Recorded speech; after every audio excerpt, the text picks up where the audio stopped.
everyone, welcome back to WHU TV. My name is John, your host, and I hope you're all doing well as I always do. This is the preview of West Ham versus Aston Villa live at the London Stadium on Monday night at 8 o'clock, live on Sky Sports. As always, we'll be doing a live watch along for that, so it'll be 5 minutes to 8 on Monday, so come along and join the party, shall we say. This video, as always, is sponsored by the channel sponsor 3retro.com. Please click the link in the description below that will take you directly through to the West Ham section of their website, where you can purchase some really nice retro gear, guys, from the 60s all the way through to the early 2000s, including the 80 FA Cup final Trevor Brooking shirt. There's the Boys of 86 home and away shirts in there. There's the Paolo Di Canio 99 to 2000. There's the 100th anniversary shirt. There's the Bobby Moore commemorative game replica shirt in there as well, along with Admiral and Umbro West Ham colour inspired track jackets, polo shirts, sweatshirts and t-shirts, so go check those out. Any purchases made through the link in the description below, I will be donating to the Iron supporting food banks. We're coming up to Christmas, there'll be nice replica shirts for a Christmas present, and of course that extra commission will be going to help a kid that's very much in need, more than we currently are, if I'm honest with you, because a lot of people are using the food banks, and let's reach out to and help our community. So the officials for this game are Peter Banks as the main referee. His assistants are Neil Davis and James Mannering, or Mainwaring. If you're a Dad's Army fan, it's probably Manwaring. Fourth official is Anthony Taylor. Stuart Atwell is on VAR, and the assistant VAR is Stephen Child. Now, as we know, Aston Villa only came back into the Premier League last season, and their last season prior to that in the Premier League was the 15-16 season. So it's not really that relevant to do the last 6 or even the last 4, for that matter. We did get 2 points off them last season, so that's about as much as we can really say. You know, that it was a hard fight, both up at the Villa's ground, and it was a hard fight towards, was it the last game of the season last season as well. So yeah, it's not much really to go on from those things. But Villa last time out lost 2-1 to Brighton. They're 1-0 down at half time through a Danny Welbeck goal, and they equalised early doors in the second half, but another goal from March on the 56th minute, funnily enough the same minute that Sebastian Haller scored on, which we'll come on to in a few minutes. It's pretty much sealed the victory for Brighton and the loss for Villa. You know, they're 1 point above us and 1 place in the table above us, and also they've got 1 game in hand on us as well. So it's going to be a bit of a tricky one when it comes to this. You know, I mean, they had a very, very healthy goal difference, of course, because of that massive victory over Liverpool a few weeks ago. But you know, going into this game, Villa have only had 2 wins in their last 5. You know, they use a 4-2-3-1, a 4-4-2, or 4-4-3. So they're definitely going to have a flat back 4 that we're going to have to contend against. And as I say, as you guys know, I like to have a front 3 when it comes to us being up against a front 4, which we will come on to when we come on to the West Ham section of everything. Villa have long-term injuries to Moraes. I think you pronounce that, with a knee injury. He's not due back until their New Year's Day fixture. House failed a late fitness test against Brighton due to his hip injury, so I can only assume that he's going to have a late fitness test again for this as well. Tom Heaton is also out due to a unlisted condition. It just says other. Gilbert is out with a chest or abdominal injury. Again, it's not really that clear. Engels with a thigh injury, and Ross Barkley, more specifically, as we know, is out with a hamstring injury. But Bertrand Traore has a knock, and all these players, basically bar Moraes, are going to be tested this week to see how they're going to be getting on. So it could, you know, this is a lot of injuries for Villa, and as a result of this, it does make it pretty good from our point of view, because we've only really got Antonio that's a doubt, and of course Yarmolenko, who's still isolating due to COVID. Could be back for this fixture, or maybe back from Man United. Either of them could, or neither of them could, or one of them could. We'll have to wait and see. But it doesn't look like either are going to be making an appearance for the Villa game. Now, I just want to thank everybody that joined in for the week for the watch along, I should say, for the last victory over Sheffield United, where we got to well over 1,700 subscribers.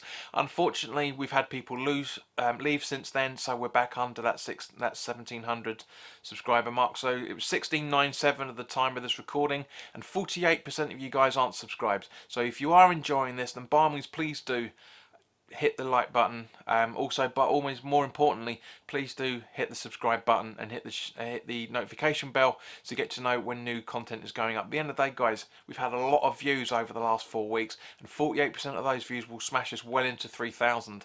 So guys, come on, please do subscribe. I really want to get over this mark. It's been a bugbear of mine for a good few months now. A lot of people are enjoying the content. I mean, and apologies for the last couple of live streams where there's been a few technical issues with the operating system that I'm using, or the OBS, I should say. I'm slowly getting myself used to it, but every now and again, there are going to be times where there's going to be issues. So please bear with me. And as I say, I do apologise, but as I say, I'm learning new system.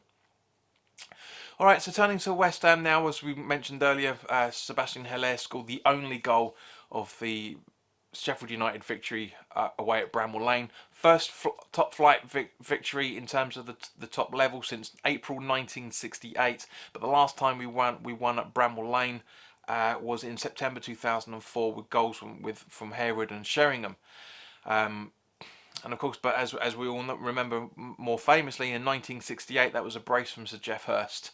So, and of course, it's nice to have a victory over then again, and we are currently 8th in the table prior to this game. So obviously prior to this weekend's worth of football, I should say. So really, really good times. We are a lot higher than anybody previously expected us to be. It was a good but very fortunate assist from Fornals. And because at the end of the day, as we know, it took a bit of a bobble, a bit of a deflection, a bit of a bobble onto Haller, who's absolutely smashed it in. But an assist is an assist for Fornals. He's been coming under a lot of he's come under a lot of critics on social media, and I kind of think it's not all justified. Some of it is about the errors that Fornals has been doing, and some of the mistakes that Bowen's been making as well, for that matter. But it's not all justified. The majority of it is, but not all of it is. But as I say, with Haller, if his instincts were just a little bit more on point, he could have had a hat-trick against Sheffield United, and I think he knows it as well, which is why he didn't celebrate all that much when he scored. Now, as there's a lot of contention going around about why Haller isn't celebrating when he scores. Basically, we all get it. I totally understand the fact that he's doing this. That he's not happy with how things are going. He's not happy being brought in as the main striker under Pellegrini and being second fiddle to Antonio. Totally understand it. Big ego when it comes to this guy, but at the same point, scoring that goal is going to cement him in for this fixture and for the following fixtures. Even if Antonio is back and fully ready to get back into the squad in some place, or either being on the bench or in the starting 11, I want to see Haller and Antonio work up together on a 4-4-2 like we were doing very famously when we got that brilliant victory against Watford away at the beginning of last season. We need to be seeing things like that. Okay, guys, so let's round this off by talking about the starting 11. Now, as I said, the attacking strikers the attacking force, I should say, is going to be coming up to a back four. Now, for me, you need 3 up front.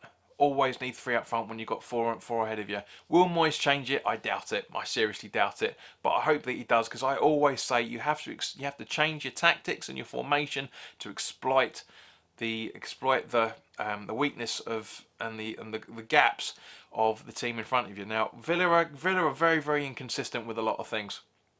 And as a result of it, this is the formation and the squad that I think we should be putting out.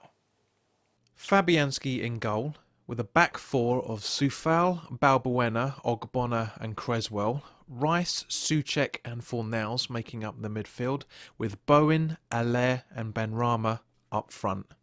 Now, Moyes came under a lot of criticism last weekend for not getting Benrahma involved in any shape or form. It was the perfect game for him, and this is the perfect game for him as well. I don't like to drop people, but at the same point, basically this is the same starting 11 that I predicted for last week that we should be putting out. Will Moyes do it? I doubt it. He may make one change. You know, it's no disrespect again to dropping Masuaku. He was my man of the match for last season. But I just think Fornals and Ben Rama together alongside with Allaire and Bowen will really, really work.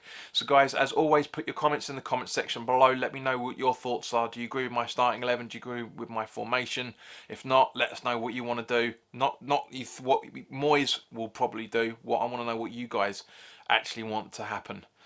So in the meantime, guys, as I said, thank you very much for your time. If you're new to the channel, please do consider subscribing. Or if you're not new to the channel and you like what I'm doing, subscribe anyway. It'd be nice to have you on board. And so I will see you on Monday night at 5 minutes to 8 for the live watch along for the Villa game. Hope you look after yourselves, stay safe, and let's just embrace this lockdown for the next few days, because we're back to relative normality as of next week with the tier 2. So for a lot of us, it's going to be tier 2. Some people are going to be in tier 3. Some people are going to be in tier 1. But I don't think there is many places in tier 1 at the minute. But we'll have to wait and see. But in the meantime, guys, look after yourselves. And I'll see you Monday evening. Take care.